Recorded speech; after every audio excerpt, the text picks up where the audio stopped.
ด้วยเขาที่สบายใจถ้าจะด่าก็ด่าแบบแค่ปากบานมูลนี้เหม็นด่าด้วยเขาที่สบายใจแต่ถ้ามันแตะลูกกูจัดเลยพี่น้องจ๋านั่นแหละ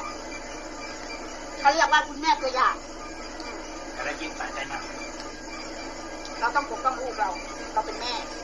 เขาถึงเรียกว่ามนุษย์แม่นะคะ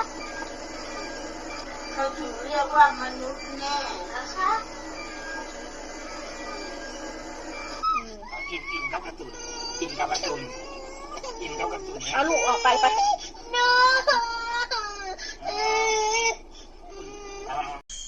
เขาก็จะตีลูกไอ้เพชรเราสิบหายคนน่ะโอ้ยสุดเจ้ากระซังว่าไอ้เพชรเราแห้งๆลูกแล้วนะไอ้เพชรเราแห้งคนแพงเล็กน้อยกินกับลูกเราแห้งๆค่ะขนาดลูกคนอื่นเรายังแพงกระชากแทงลูกเราต้นกับเมียบนเมย์แล้วจะตีลูกเราแบบนั้นแล้วเราไปเตะคอขาดกระบุญแล้ว